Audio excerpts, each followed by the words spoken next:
Hey guys, this is CodeSnack. Today we'll see why we cannot use a single layer of perceptron to fit any kind of data. And why do we need multiple layers of perceptron, that is, neural networks? A single layer of perceptron can easily predict or fit a linearly separable data, irrespective of the number of inputs given to it. And if the data is not linearly separable, we need to use multiple layers of perceptron such that to fit that data. We'll understand this problem by using AND and OR gates. Suppose that you have trained a perceptron for two inputs, x1 and x2, to work as an AND gate. Let's have a look at the truth table of AND on given two inputs. As we know, it requires both of its inputs to be true, else it is false. We can see that the data can be separated into two areas, one which contains true and one which contains false. So we can say that this data is linearly separable and we can draw a line like this to separate the data. Similar thing can be done with OR gate.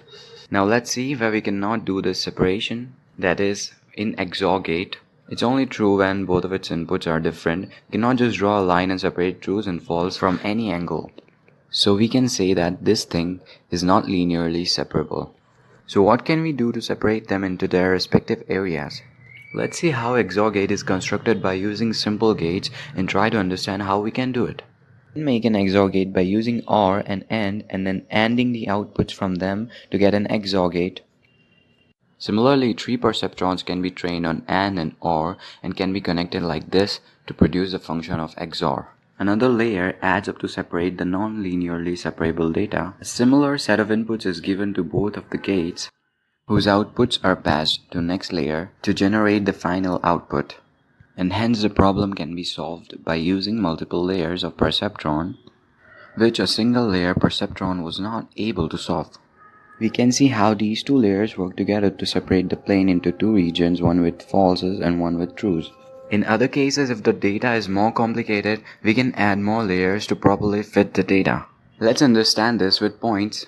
For example, we are given a set of points with different colors and we need to separate them. We can do this by drawing a line between them. So this thing can be done by using single layer of perceptron. Now suppose we have more distributed points like this. You cannot draw a single line to separate these colors. You need two lines for separating red and blues. And this can be done by using multiple layers of perceptron, as a single layered perceptron cannot separate these points into two regions with only a single color. And there will always be two colors in any one region. And hence, neural networks are used for complex tasks and not a single layered perceptron. Now let's see what happens in actual code when a perceptron is trained on AND and XOR data. Here you can see I have inputs in data list and outputs and labels. As this is for AND, all the outputs will be 0 except for input 1, 1. So for any input like this, 1, 1, I stored a respective output in the label list, such that every index of the input and output matches.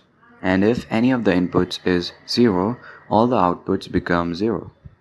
Then I'm making an object of perceptron, which I created in my previous videos.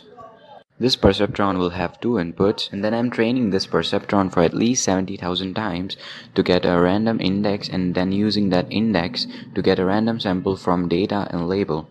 So for this input sample, I'm gonna get this output sample.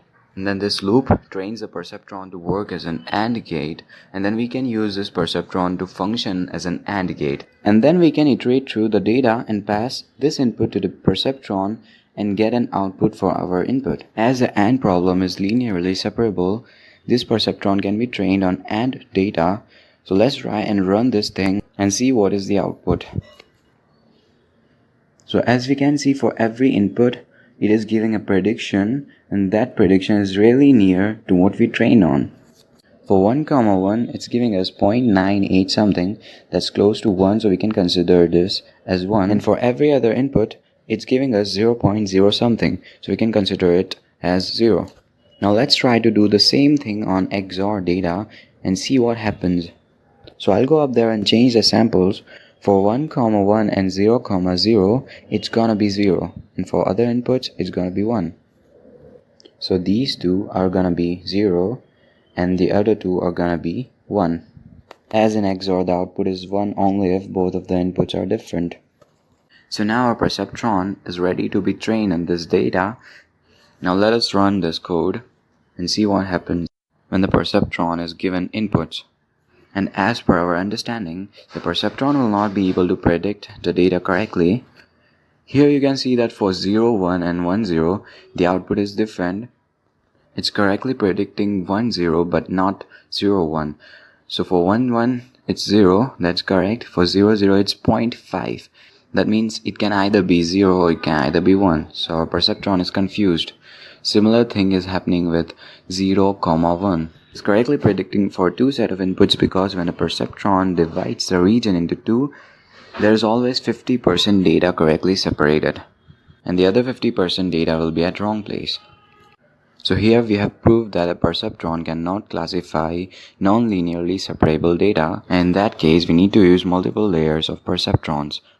I hope after watching this video you're clear that why we use multiple layers of perceptron. If you like this video, please leave us a like, and if you are new to this channel, please subscribe. We are posting new videos every 1 or 2 days. So until next time, thanks for watching.